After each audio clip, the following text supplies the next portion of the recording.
आइए आज हम लोग अध्याय 3 धरातल के रूप बदलने वाले कारक आंतरिक कारक के एपिसोड 3 में हम लोग भूकंप के बारे में अध्ययन करेंगे। आइए देखते हैं भूकंप। जब पृथ्वी की सतह पर अचानक भूकंप होता है तो इस प्रकार हम लोग समझ सकते हैं कि जब पृथ्वी की सतह पर अचानक कंपन होता है या पृथ्वी अचानक हिलती है तो उसे भूकंप कहते हैं। यह पृथ्वी पर स्थल मंडलीय प्लेटों की गति का परिणाम है। भूकंप हल्के कंपन से लेकर विनाशकारी प्रभाव वाले हो सकते हैं। स्थल मंडलीय प्लेटों की गति के फलस्वरूप पृथ्वी के आंतरिक भाग में हलचल उत्पन्न होती है। इन हलचलों के कारण पृथ्वी के भूकंपीय तरंगे कंपन उत्पन्न होती है। पृथ्वी के अंदर जहाँ से कंपन उत्पन्न होता है उस स्थान को भूकंप उद्गम केंद्र या फोकस कहते हैं। इस उद्गम केंद्र के ठीक ऊपर धरातल पर स्थित बिंदु को अधिकेंद्र या एपिसेंटर कहते हैं। उस स्थान पर भूकंपीय तरंगे सबसे पहले पहुंचती हैं। अधिकेंद्र से भूकंपीय तरंगे उसी प्रकार फैलती हैं जैसे किसी शांत तालाब में कंकड़ फेंकने पर तरंगे उत्पन्न होती हैं। धरातल पर सबसे अधिक कंपन अधिकेंद्र पर होता है। अधिकेंद्र से दूरी जैसे जैसे बढ़ती जाती है वैसे वैसे भूकंप की तीव्रता में कमी होती जाती है। आगे चलते हैं। आगे हम लोग देखेंगे जब भूकंप का अधिकेंद्र समुद्र की तलहटी पर होता है तो समुद्र में बहुत ऊंची ऊंची लहरें उठकर समुद्र तट की ओर बढ़ती हैं। तटवर्ती क्षेत्रों में पहुंचकर ये लहरें विशाल रूप धारण कर लेती हैं। इसे सुनामी कहते हैं। प्रशांत महासागर के चारों ओर विश्व के लगभग 80% भूकंप आते हैं एवं ज्वालामुखी क्रिया होती है। इसलिए इस क्षेत्र को परिप्रशांत अग्निवलय या सरकम पैसिफिक फायर रिंग कहते हैं या दूसरे रूप में हम रिंग ऑफ फायर कह सकते हैं। इसके अतिरिक्त भूकंप का दूसरा प्रमुख क्षेत्र भूमध्य सागर से हिमालय पर्वत तक फैला हुआ है जिसे अंतः महाद्वीपीय पेटी कहते हैं। भारत के भूकंपीय क्षेत्र इसी पेटी में आते हैं। आगे चलते हैं। आगे हम लोग देखेंगे भूकंप से बचाव।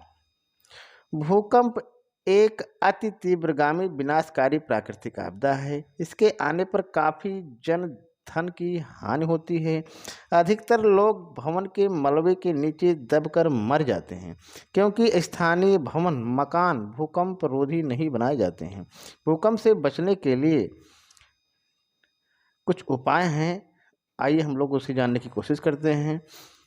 अगर आप ग्रामीण क्षेत्र में होते हैं तो भूकंप के आने के समय स्कूल भवन से तुरंत बाहर भागकर खुले स्थान पर भवन से दूर खड़े हो जाएं।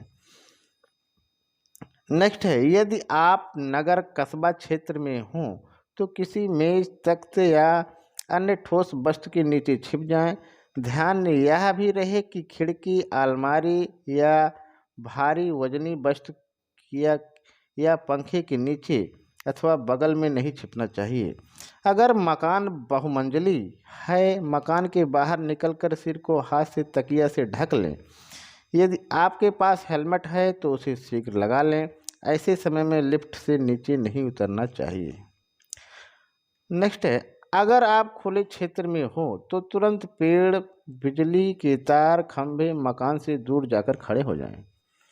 आगे है, अगर आप सड़क पर चल रहे हैं तो तुरंत रुककर फ्लाईओवर पावर लाइन या विज्ञापन बोर्ड से दूर खड़े हो जाएं। यदि कार से चल रहे हों तो कार छोड़कर बाहर खुली जगह पर दूर खड़े हो जाएं। यदि आप सिनेमा हॉल स्टेडियम ऑडिटोरियम में हैं तो वहां पहले वृद्धों दिव्यांगों छोटे बच्चों को जाने दें। इससे तुरंत अपने सिर पर हाथ रखते हुए बाहर निकलकर दूर खड़े हो जाएं। और कुछ महत्वपूर्ण जानकारी देखेंगे कि भूकंपीय तरंगे पृथ्वी को 21 मिनट में पार करती हैं। भूकंपीय जो तरंगे होती हैं पूरी पृथ्वी को 21 मिनट में पार करती हैं। भूकंप की तीव्रता को रिक्टर पैमाने पर मापा जाता है। सुनामी भूकंपीय तरंगें नहीं हैं, ये इन तरंगों के फलस्वरूप उत्पन्न होने वाला महासागरीय लहरें हैं।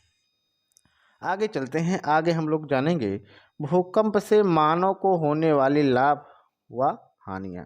ये देखते हैं। भूकंप से लाभ। भूकंपीय तरंगें पृथ्वी को पार कर जाती हैं, जिससे हमें पृथ्वी के भीतर की जानकारी मिलती है। नेक्स्ट है, भूकंप आने से बहुमूल्य खनिज पदार्थ पृथ्वी के आंतरिक भाग से धरातल पर आ जाते हैं। आगे है, समुद्री भाग में भूकंप आने से तटीय भाग नीचे धंस जाता है, जिससे गहरी खाइयों का निर्माण होता है, जिसके फलस्वरूप बड़े जलयान तटीय क्षेत्र तक पहुंचते हैं। इससे व्यापार में सहायता मिलती है।